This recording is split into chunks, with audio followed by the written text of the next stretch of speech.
Assalamu alaikum.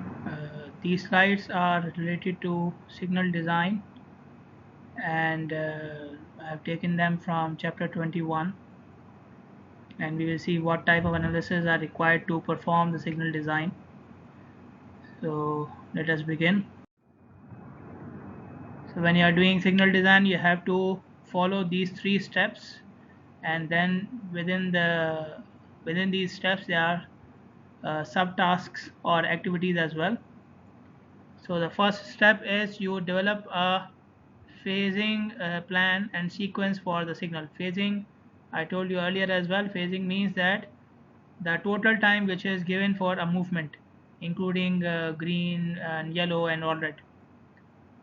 So in one particular phase, which movements you will allow and what will be their sequence. So after one phase has got red, which one will be the next phase which will be open? Okay, so you have to decide about that. And the second step is once you have developed the phases, then for each phase find out the yellow and all red interval. Yellow is also called as change interval and all red is also called as clearance interval. Then for each phase find out which one is the critical lane, find out the volume of that critical lane, and then do the summation of all the critical lane volumes. That will be your VC, okay, the one which you will use for your design. Then the next item is for each phase again find out the total lost time, and total lost time means you have to add startup lost time and clearance lost time, and then you can, once you have the lost time for each phase, you can multiply it or you can add the lost time for all the phases and you will get the total lost time for the whole cycle. Then find out the total cycle length. We looked at the equation for total cycle length, and these are the things which we needed: the number of phases and critical volume and lost time, which were required for finding out the cycle length. So find out the cycle length, then divide the cycle length into each phase. So a cycle length is comprising of combination of phases, right? So now you have to divide the cycle length for the respective time for each phase. We have 4 phases, and now you have to divide the cycle length into 4 different timings for each phase. And basically you have to find out the most important time is how much green time will I give to each movement. Then the third step is related to pedestrians. So in the second step you have finalized the signal timing required as per vehicle requirements. Now you will move on to pedestrian requirements. If the pedestrian crossing is allowed at the intersection, then you need to know if you are giving enough green time for the pedestrians or not. Now green time for pedestrians is the red time which you are providing on that phase, or the red time which you have for that movement. That will be the pedestrian green time. So in the end, the red time which you are having for the vehicles, is it enough for the pedestrians to cross or not? Then if you find out how much green time is required by the pedestrians, then check, are you providing that much green time or not? Okay, so how much time they need to cross, and are you providing that much time when the signal is red for the vehicles? And if it is not, then you have to adjust the timing of the signal according to the need of the pedestrians. So these are 3 steps you have to follow in signal design. So starting with the first step, when you are developing the signal phasing, you have to keep these things in mind. First of all, the phasing is developed to minimize the accident risks. So when you are developing the phases, you cannot allow movements which are competing with each other or conflicting with each other in the same phase. So you cannot have this straight movement and this movement in the same phase. They are competing with each other. So no phase should have competing movements, conflicting movements in them. Secondly, when you are developing the phasing plan, you would have some standards and criteria. These standards and criteria can be local, Bahrain have made their own standards and criteria, and we have international standards as well, like the ones given in Manual on Uniform Traffic Control Devices, MUTCD, the one which I mentioned in the last chapter as well. And once you decide the phasing plan, your infrastructure should be according to that. Infrastructure meaning what? The signs and markings and lanes on the intersection should be according to that. So if you have developed a phasing plan where left turning has a separate phase, then left turning should have a separate lane as well. Okay, and then the signal, there should be a separate signal for left turning, which should be with an arrowhead.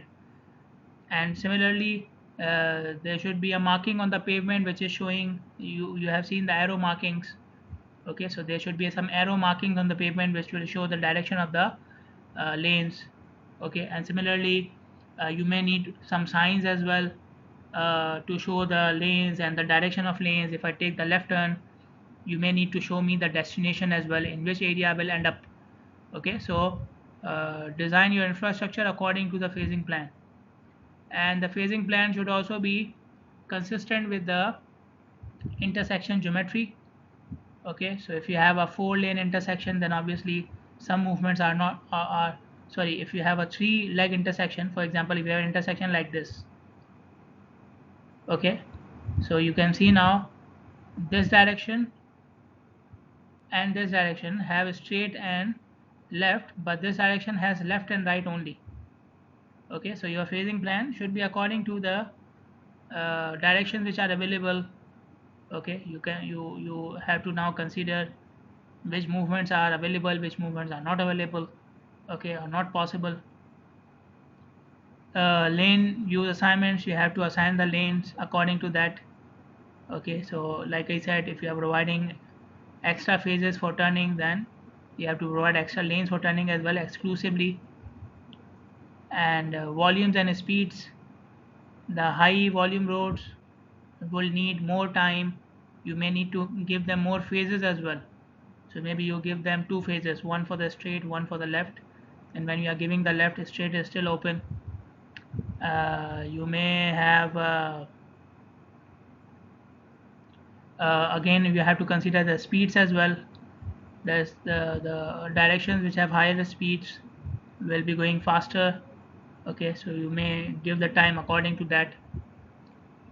And so obviously the directions which have more volume have high speeds as well, so eventually they will need more time, and maybe you will specify more phases for them. Okay, and slow turning phases may be separated from fast phases, because eventually it will increase the whole time of the phase. And you have to consider pedestrian crossing requirements as well. Your phasing plan should be such that the pedestrian has a specific phase in which he can cross from one end of the road, maybe to the median or at least to the island. Okay, so if you are having a phases where pedestrians will be in the middle of the road and the other phase will start, that's not good. Okay, so phasing plan should be according to the time required by the pedestrians. Now a phasing plan can be shown in 2 ways. You can show it in terms of a phase diagram or a ring diagram. So in a phase diagram, all movements allowed by one phase are shown in a box. So each box is showing all the movements allowed by a phase. In a ring diagram, each box shows the movements which are allowed from one side of the signal. So for example, you may have 2 movements, maybe this one and this one, which are allowed in the same phase. So they can be allowed because they are not competing.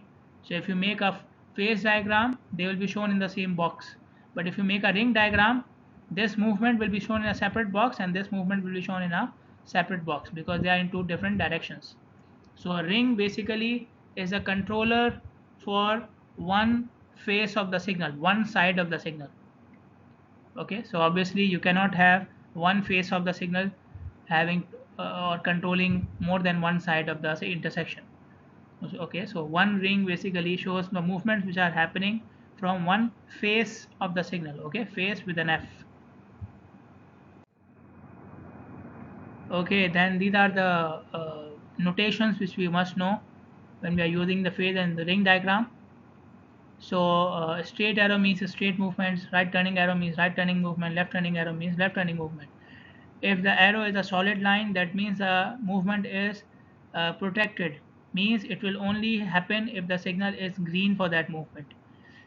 And if the arrow is dotted, like this one, that means the movement is permitted, means the driver can make this movement whenever he has the chance without looking at the signal. So for example, the right turning movements in Bahrain are usually permitted, so you can make a right turn even if the signal in that direction is red, if you have the chance to make the right turn. So this is the permitted movement, and it is shown with a dotted arrow. Now you can see some arrows are coming out from the same line, and some arrows are divided, like this one is divided into different lines, and this one is coming from the same line. So if more than one movement is coming out of the same line, that means they are happening from the same lane, and if they are coming from different lines, that means they are happening from different lanes. So in this one, all movements are happening from the same lane, and in this one, the fourth one, I have one lane for this movement and I have another lane for straight and right. Okay, and similarly the same case is for the last one as well. So this is an example of a phase and ring diagram. So this is a 4-leg intersection, you can see here on the left hand side, and for that we have made a phase and ring diagram. We have two phases on this intersection, and in each phase you can see, so this is a phase diagram, the first one is a phase diagram, this one. So you can see north-south movement is allowed in this phase, and east-west movement is allowed in this phase. Okay, so you can see the turnings are permitted. Okay, but when you come to the ring diagram, now in the phase diagram you see two boxes. Okay, box number 1 and box number 2, because there are two phases. A ring diagram you see 4 phases. You see this is a ring diagram. Okay, so these two movements, let me call it A and B, they are happening in the same phase, but they are happening from different sides, so I made them into different boxes. Okay, but since they are in the same phase, so these boxes are parallel to each other. So parallel boxes in a ring diagram shows that the movements are happening simultaneously, meaning in the same phase. Okay, so you can see 4 boxes now in the ring diagram, but they are 2 of them are parallel to each other, meaning happening in the same phase. Then this one is for the same intersection, but now on this intersection you can see an extra lane is provided for left turning on both sides. So now you can see the change in the phasing as well. We have extra phases for left turning, an extra phase for left turning movements. So now we have 3 phases, so you see 3 boxes here, but in the ring diagram again you see 6 boxes, because movements are happening from different sides in the same phase. So this is an example of phasing plan being consistent with the lane geometry. So we have extra lane for left turning, so we can afford to give an extra phase for left turning as well. This is another example for the same intersection. So we have 2 phases, but there is a third phase as well. 2 phases for vehicle movement, but there is a third phase for pedestrian movement. Okay, you can see this one, phase C. This is for pedestrian movement, so no vehicle movements are allowed here. Okay, so I have seen these types of phases in Europe. Okay, where they, on some intersections, they block all the vehicle movements to allow the pedestrians to cross. Okay, especially for T intersections and for intersections which have one-way roads, they do that. So if you make a ring diagram for this phasing plan, it will have how many boxes? It will have 4 boxes like this. Okay, so this one is for this movement, this one is for this movement. Okay, and the turnings are are allowed. Okay, I'm not making the dotted lines, but you can imagine the turnings are permitted here, and this is one for this movement, and again the turnings are permitted. Okay, and this is the one for this movement, turning is permitted, and you have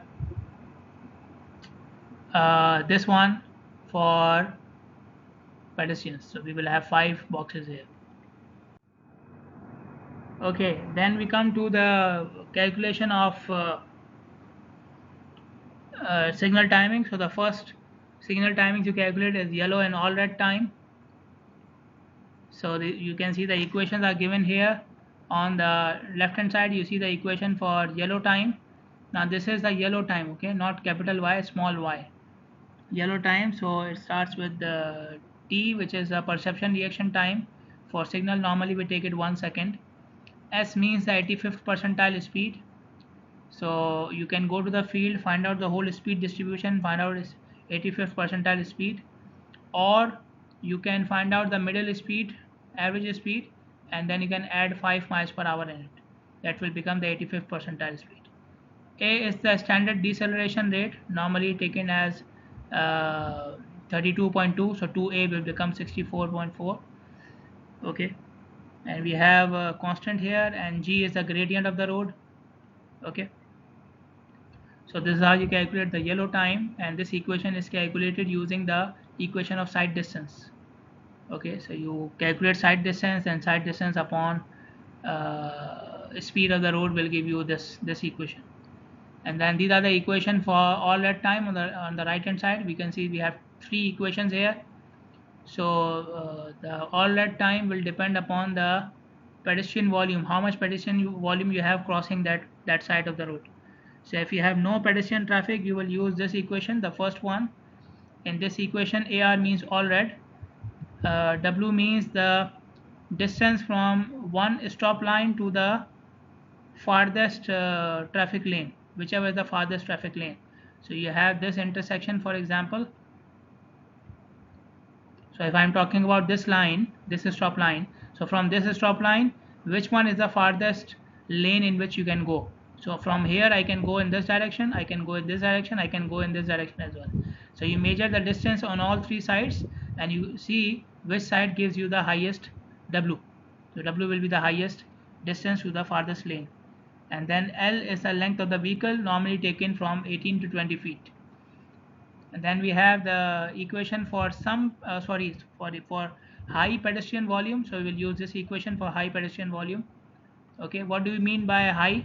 We will come to that. I will give you a number of pedestrians that will count for high pedestrian volume. So in this case you use P and L and S15. I forgot to tell you about S15. S15 is the 15th percentile speed, the 15th highest speed in your speed distribution. So again you can plot the distribution and find out 15th percentile, or you can find out average speed and do -5. Okay, find out average speed and do -5. So that will give you the 15th percentile speed. Okay, uh, and we have P value. P is the distance from the stop line to the farthest crosswalk. Okay, P is that L is the sorry P is the distance from the stop line to the farthest crosswalk. So again from this stop line, okay, there can be a crosswalk in this direction, crosswalk in this direction, and crosswalk in this direction. Find out the distance in all three directions, and then see which one is the highest one. That will be your P. Okay, and then we have the third case, which is for some pedestrian. So it's not too high and not too low, somewhere in the middle. And again I will show you the numbers, which means you know, which will tell you what we mean by some pedestrian. But here the thing to understand is we have two equations. This is equation 1 and this one is equation 2. You will calculate numbers from both of them and you will take the maximum out of them. So if this one gives you 2 seconds and this one gives you 4 seconds, so you will take 4. Okay, so when you have some pedestrian volume, you have to calculate AR twice and then you take the highest number. So these two equations are not multiplied, 1 and 2 are not multiplied. So we have an example here. We have to find out the change and clearance interval, the yellow and all red interval, for the intersection approach which has the following characteristics. So the average speed is given, gradient is given, the distance from the stop line to the most distant lane is given. What we said earlier is our W, and distance from the stop line to the farthest crosswalk is given. Okay, what we called earlier as P. Length of the vehicle is given. There is L. Reaction time for signals, I told you it's taken as 1 second. So it is given, it's not A, sorry, we call it T. Okay, and the deceleration rate is given. Okay, and the condition is that there are some pedestrians present. So first of all, we will calculate the yellow interval. So in yellow interval, you have this equation. So we have all the things which we require apart from S85. The 85th percentile speed was not given, but since the average speed is given, you can do average plus 5 and you will get 85th percentile speed, so that is 40. Then A and T and G were given, so I put them with their respective sign, and you get Y as 4.2 seconds. So yellow interval is 4.2 seconds. Then we come to all red, and for all red we had some pedestrians present. Okay, so we have these two ratios to calculate. Okay, again we need to calculate first of all S15. So I'll calculate it from the average value. So average minus 5 will give you S15, and the remaining values are given in the question. Okay, so putting these values, I get 1.5 from this ratio, and I get 1.4 from this ratio. So as I said, you will take the maximum, the highest one. So maximum is 1.5 seconds, so all red interval is 1.5 seconds. Now in the previous chapter we have talked about the loss times. So there's a startup loss time and there's a clearance loss time. So for the startup loss time, highway capacity manual has recommended a value of 2 seconds per phase. So every time the signal changes from red to green, initial 2 seconds are lost for the extra headway between the vehicles. And another recommended value from SCM is that whenever the signal becomes yellow and then all red, so basically in yellow and all red you can move, but most of the people when they see the signal yellow, so they start to stop, they start to slow down, and eventually some of them stop during yellow. So the complete part of yellow and all red is not utilized.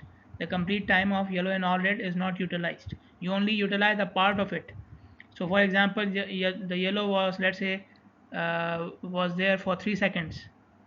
So nobody is watching the stopwatch. Nobody is looking at the time for how much time it will be yellow. They are just judging. So the careful approach will be that even when the signal is yellow and you feel that it is about to become red, you stop even before it becomes red. So the last 1 or 2 seconds of yellow are not utilized, and obviously all red should not be utilized at all by the driver who is entering the intersection. So according to SCM, the part of yellow or the part of total yellow and all red which is utilized is only 2 seconds. Okay, so the remaining is basically clearance loss time. The remaining time of yellow and all red is basically clearance loss time. Okay, the loss time which is only given for the drivers in the intersection who are already in the intersection. So nobody is entering apart from them who are already there. So if you want to calculate the clearance loss time, then you take the yellow and all red interval, which is capital Y, and you subtract E. What is E? E is the used part of yellow and all red. Okay, so it's again given as 2 seconds. So total loss time is L1 plus L2. Okay, startup loss time and clearance loss time. So startup loss time is recommended as 2 seconds per phase, and clearance loss time is recommended as you take yellow and all red and then subtract E, and E is recommended as 2 seconds. So if you take the previous example, we calculate a small y to be 4.2 seconds yellow interval and all red to be 1.5 seconds. So your total yellow and all red is 5.7 seconds if you add them. Then if you want the loss time, the clearance loss time, it will be yellow and all red minus the recommended E value, so 2 seconds. So you get 3.7 seconds as clearance loss time. And then if you want the total loss time, it will be L1 plus L2. So L1 is recommended as 2 seconds and L2 is 3.7 seconds. So total lost time is 5.7 seconds, which is equal to yellow and all red interval. Okay, so if you take the recommended value, your yellow and all red interval will be equal to the total lost time. Now we have talked about finding out the critical lane volume. Now when you are finding out the critical lane volume, you have to keep in mind that you cannot compare volumes from different lanes in equal units, because they are not equal. For example, we have discussed earlier, when you have heavy vehicles, you need to convert them to passenger cars because they do not move at the same pace. So similarly, there are some volumes, some vehicles which will take more time because of their movement, not because of their size. For example, turning vehicles usually take more time than straight going vehicles. So you need to give them more time.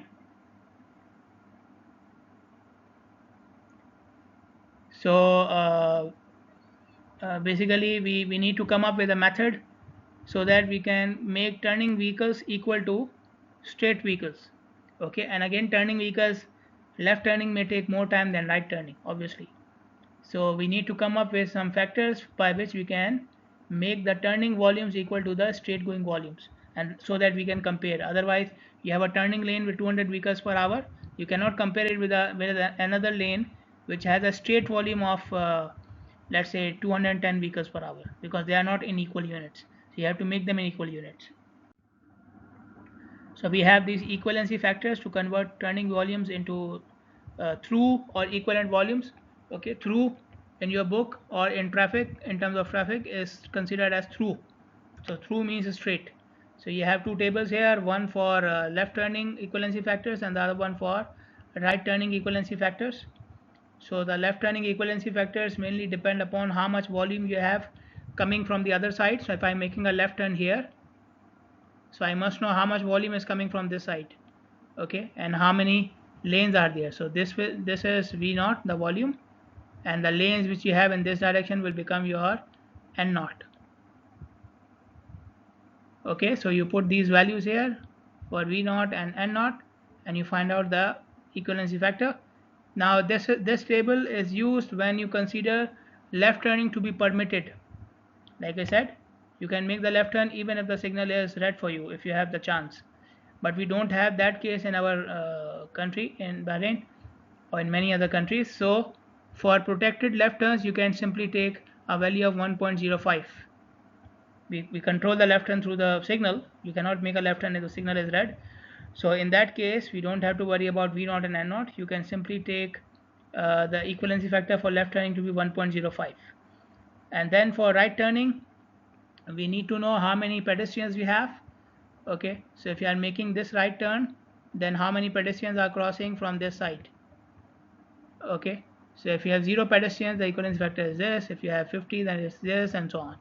Okay, so these numbers are also giving you the range for using the all red equation as well. So 0 means no pedestrian, obviously, but low and moderate can be considered as some pedestrians. Okay, and then so if you are above 200, that means you have a high pedestrian volume. Okay, so this is how you can select the equation for all red using these numbers, and obviously these numbers can also be used for calculating the or getting the equivalency factors. Once you have the equivalency factors, you can multiply the respective turning volume with their equivalency factors, and then you can, if you want, you can add the volumes together, the equivalence volume with the straight traffic. So this is the actual through traffic, and this is the equivalent for through traffic in terms of right turning and in terms of left turning. And then if you want, you can simply divide by n to find out volume per lane as well. But if without multiplication with the equivalency factors, okay, you cannot do these things. Okay, you cannot add them, you cannot compare them, and so on. After multiplying with the equivalency factors, now they are in the same units, and you can do what you want. So we have this example related to the equivalency factors. In the previous tables I showed you what are the equivalency factors, but in this example we will see how we can find out the equivalency factors. So we have a signalized intersection approach, and there is one lane on this approach which is for through vehicles, straight vehicles, and this approach is discharging or letting go of 20 through vehicles. And the same time there is a left lane on the same approach, and this left lane is for through and left both. Okay, so it's a shared lane.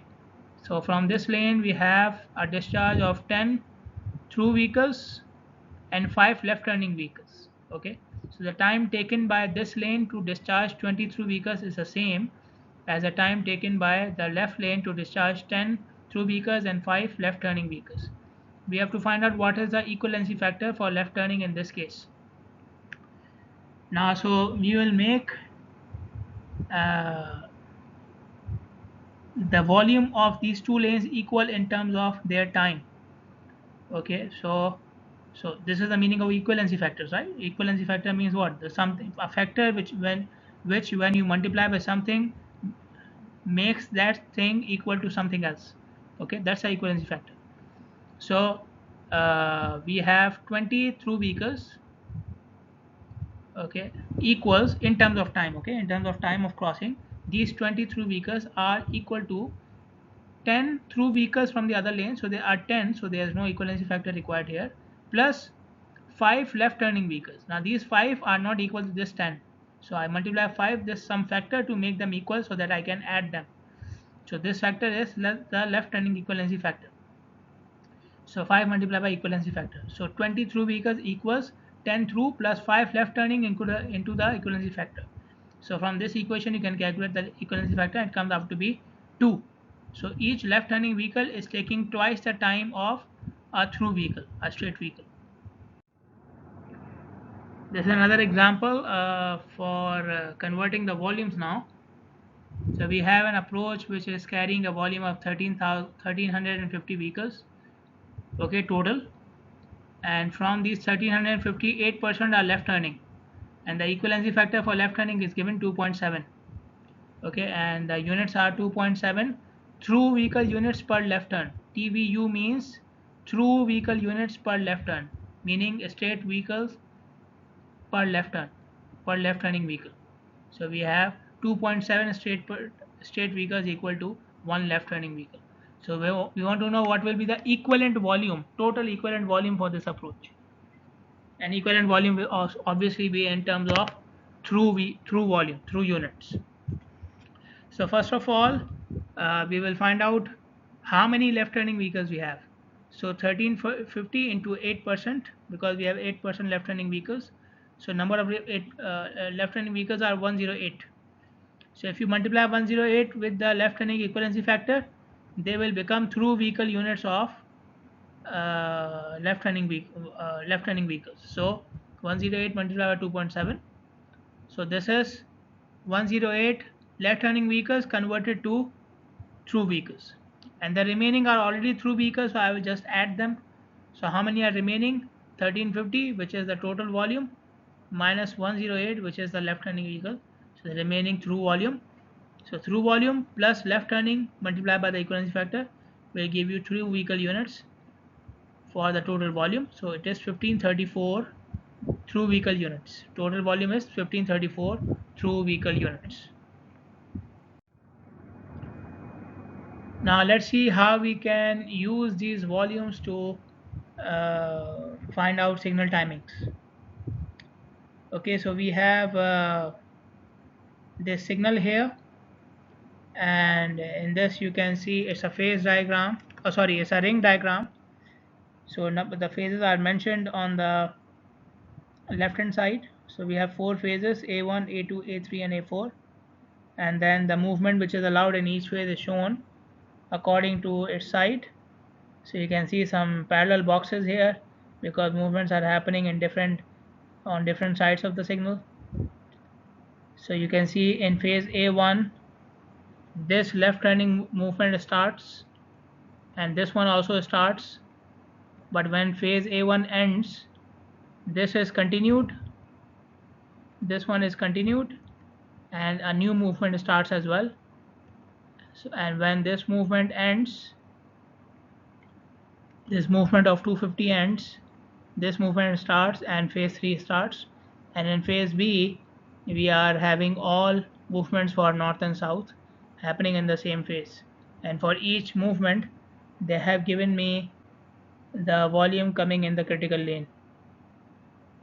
So you may have multiple lanes for each movement, but they have given me the volume coming from the critical lane. So for example, this 300, okay, well, is the volume which is coming in the critical lane, although this side may have multiple lanes, but this is the critical volume for this side. Similarly, 280 is the critical volume for this side. Okay, so first of all I need to decide about the total critical lane volume. Okay, and obviously all volumes in this case are taken in through vehicle units, so all the turning movements are already multiplied by their equivalency factors, so I can compare them directly now. Okay, I can compare 550 with 600, 250 with 150, and so on.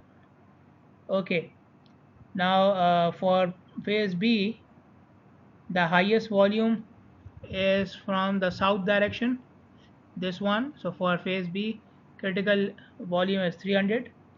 Now for phase A1, I have two choices because two movements are happening. Okay, but I cannot differentiate these two movements between phase A1 and A2.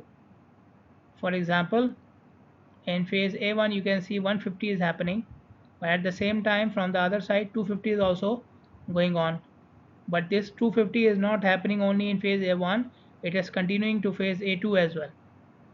Okay, and similarly in phase A2, 250 is happening from one side, and then this 600 is also happening from the other side, but this 600 again is separated, or it's shared between phase A1 and A2. So the problem for phase A1, A2 and A3 is I cannot distinguish which movement is happening in a particular phase at this stage, because movements are continuing for more than one phases. So this is what we call as the overlapping phases, right? So for the time being I will consider A1, A2 and A3 as a complete block. Okay, so for this block either you can select the movements which are happening on from this ring, or you can select the movements which are happening from this side. Okay, so I will select the higher ones, 250 plus 150. Okay, the combination, the highest combination. I told you whenever you have overlapping you see which one gives you the highest combination. So the highest combination will be 250 plus 150, right? On if you sum up the other one, this one, then 150 plus 650 gives you 750, which is not higher than 250 plus 150. So for block A, A1, A2, A3, the highest combination is 250 plus 550, which is 800, and for phase B the highest critical lane volume is 300. Okay, so this is what we were saying, and if you add them you will get 1100, 800 for phase A1, A2 and A3. Okay, 250 plus 150 and 300 for phase B. Okay, so total is 1100 through vehicle units per hour. Okay, then we will calculate the cycle length. So this is the equation to calculate the cycle length. We have seen that in the previous chapter. Okay, where L is the total lost time, VC is the critical lane volume, we just found it. Then 3600 upon H, where H is the saturation headway. Then we have peak hour factor and V by C ratio. V by C ratio has a range 0.85 to 0.95. Now let's say for our intersection, the lost time per phase is 3 seconds.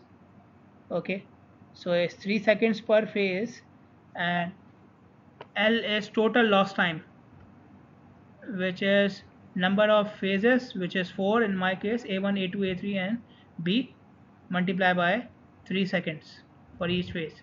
So this becomes 12. Okay, then VC I just calculated, it was 1100. Okay, from the previous slide, looking at the critical volume for each phase. So VC is 1100, peak hour factor is given 0.92, V by C ratio is 0.9 and critical headway is 2.2 seconds. You put these values in the equation, you get the cycle length to be 67.6 seconds. So my desirable cycle length is 67.6 seconds for this intersection. Now from this cycle length I need to calculate the timing for each green phase, the green time which I will give for each phase of the signal. So for calculating the green phase, first of all I will do rounding up of the cycle length. Cycle length was 67.6 seconds. Obviously I will not take it at 67.6 seconds, so I rounded it up to 70. Okay, you can decide how much you want to round up. Okay, so I rounded up to 70. Now green time, I'm calculating the effective green time, which is after subtracting the lost time. Okay, so the total green time for all the four phases will be the complete cycle length, which is 70 seconds in this case, minus the total lost time, which is 12 seconds. Remember, 3 seconds for each phase and we have 4 phases. So total green time available for me is 58 seconds, and this is effective green time, the green time in which vehicles move at saturation headway. Okay, and you subtract the lost time, you will eventually get this. So I have 58 seconds of green time. I will divide this according to the volume, critical volume for each phase. Okay, I will divide it by this ratio, using this ratio. So the ratio is this is total critical lane volumes total for all phases, and this is the critical lane volume for the phase for which you are calculating the green time. Okay, so total green time will be divided according to the proportion of critical volume for that phase compared to the total critical lane volume. So total critical lane volume was 1100. Okay, for phase A1 and A2, you see I selected this as the critical volume, right? When I got 800, I added this 2500 plus 500. So for phase A1 and A2 total critical volume was 250. So for the total time, green time for phase A1 and A2 will be 58, the total cycle length, multiplied by 250, the critical volume for A1 and A2, upon total critical volume, 1100. So total green time for A1 and A2 is 13.2 seconds. Then for phase A3, out of 800, 550 is left now. Okay, so you apply the same ratio here. So total cycle length multiplied by the critical volume of A3 upon total critical volume, you get 29 seconds for A3. Then for phase B, out of 800, 300 was the critical volume for phase B. So you apply the same approach to calculate the green time for phase B as well. And then now the only thing remaining is for phase to divide the time between phase A1 and A2. Okay, now using I cannot further classify this 250 into anything. Okay, 250 is total happening between A1 and A2, but how much of this 250 is coming in A1 and how much is coming in A2, I don't know. So I have to go to the movement which is given for phase A1. So you see the movement given only in phase A1 is 150. Okay, so the phase A1 timing can be calculated using this movement. Okay, so I already know the total time for phase A1 and A2. Okay, so this total time multiplied by the volume which is coming in phase A1 150 upon the total volume which is happening on this side of block A. Okay, this side. So this side is having 600 plus 150.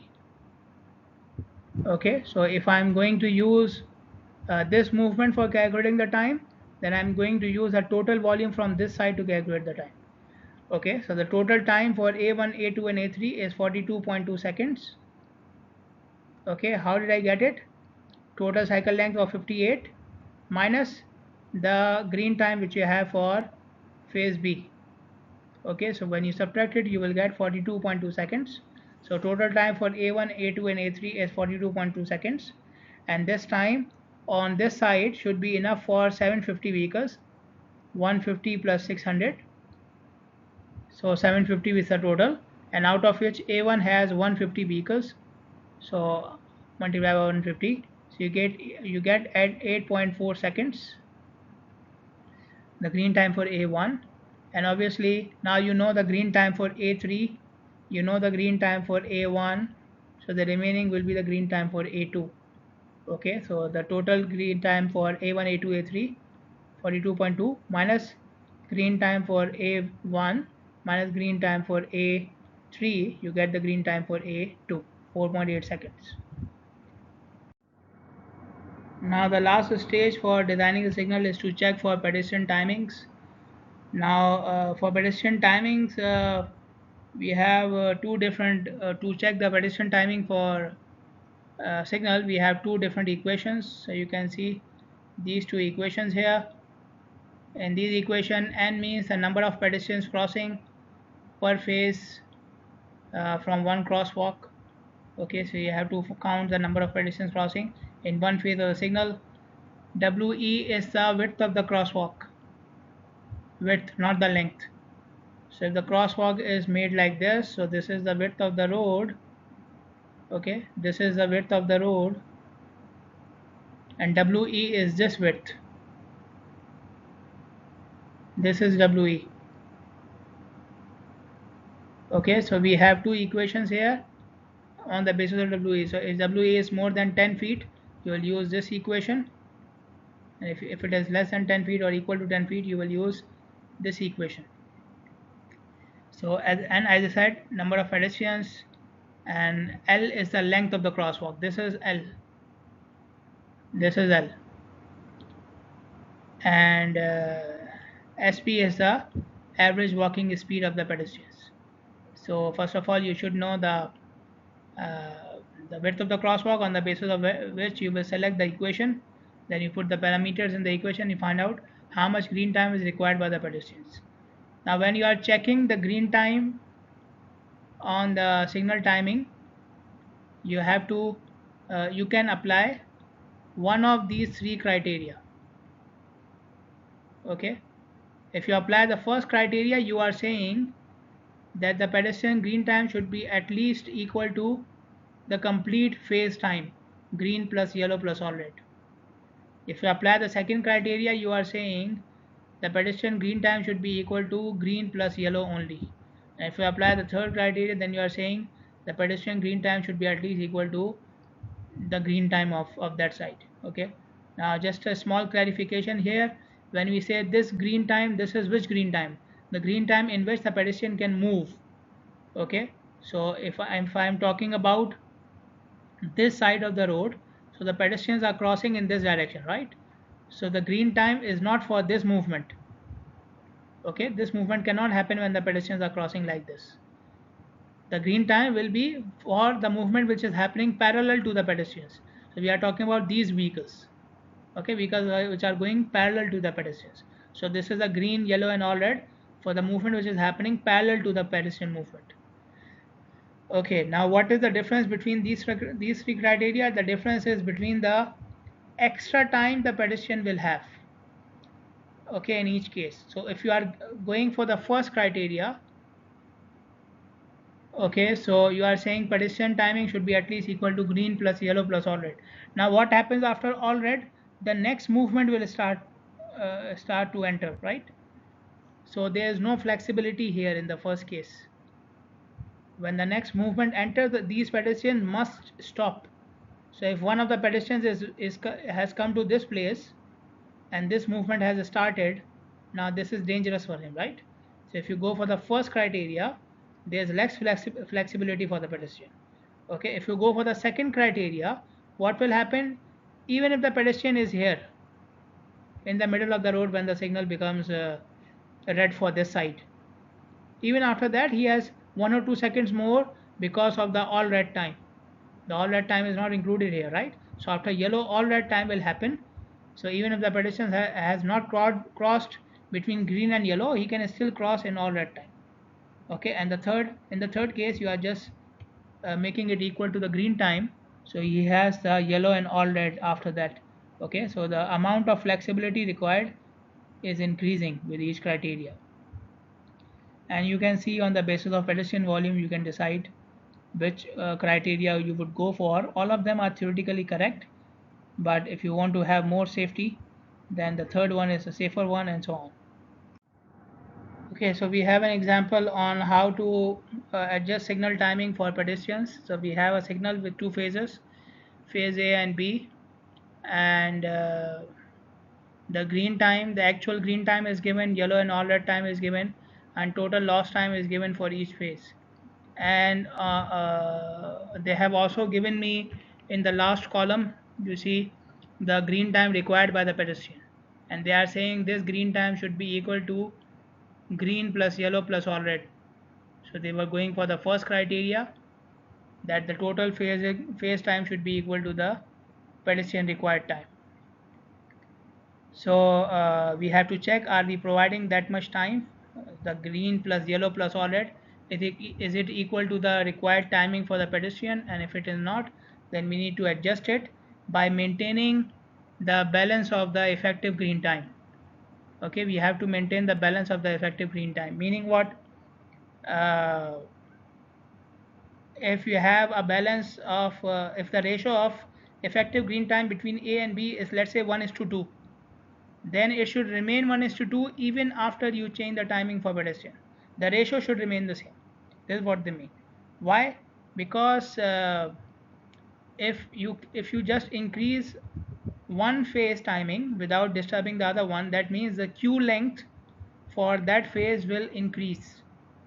Okay, because the vehicles need time to move, and you are giving extra time to one phase without increasing the time for the other phase.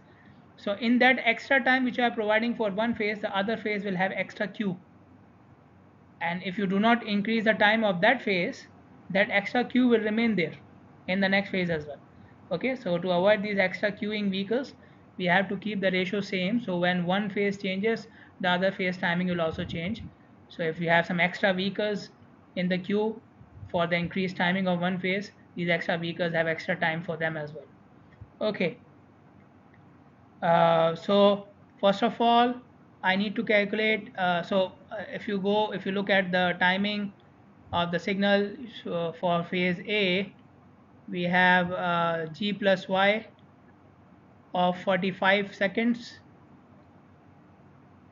Okay, which is more than the signal timing required by the pedestrians for this phase. Okay, if you do G plus Y, capital Y for phase B, it gives you 20 seconds, which is not equal to the pedestrian timing required by the pedestrian timing required for this phase. It is less than that, so that means I need to change the timing for phase B. Okay, before doing that, let me calculate, because I said I must keep the ratio of effective green time same. So let me first of all calculate the effective green time for each phase. So effective green time is calculated using this equation, G plus capital Y minus TL. So these three values are given for each phase. Okay, so 40 seconds in G for phase A, then yellow and all red is 5 seconds, then 4 seconds lost time, and similarly for phase B, 20 seconds of actual green plus yellow and all red 5 seconds minus 4 seconds of total lost time. So you get effective green time for A is 41 seconds, effective green time for B is 16 seconds. Now we have to change the timing for phase B. In phase B, they said the actual green plus yellow plus all red should be equal to 30 seconds. Okay, so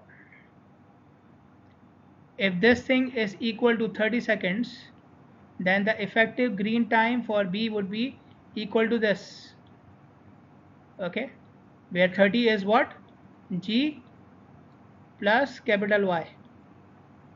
Okay, which is given as 30 seconds here according to pedestrian requirement. Okay, minus the lost time, which is 4 seconds, it's given here. So 30 minus 4 will give you 26 seconds. So the actual green time for B should be 26 seconds. Okay, now how we maintain the ratio. So the old ratio of effective green for A and B was 41/16. See, these are the effective green for A and B. So the ratio was 41/16. Now the new ratio should be this, In this new ratio, I know effective green for B. I want to know the effective green for A. So GA from this ratio comes out to be 66.6 seconds. Okay, and if you want to know the actual green time, you will put this value in this equation again. Okay, so you get the actual green time for A as 65.3 seconds, and then you have the actual effective green time for B as well. You put it in the same equation, you get the actual green time for B is 25 seconds. Okay, now if you want to calculate the cycle length, the total cycle length will be the effective green time for A plus yellow and all red for A plus effective green time for B plus yellow and all red for B.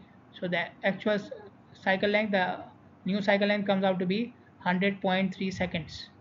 Okay, now you can do some rounding off here. Instead of taking 65.3, you can take 66 seconds. So this will become 101 seconds. Okay, the rounding off can be done, okay, or should be done, especially for actual green times. Okay, so you had to increase the cycle length to 101 second. What was the initial cycle length? You see 40, the green time for A plus yellow and all red for A is 5 plus the green time for B plus yellow and all red for B. Okay, so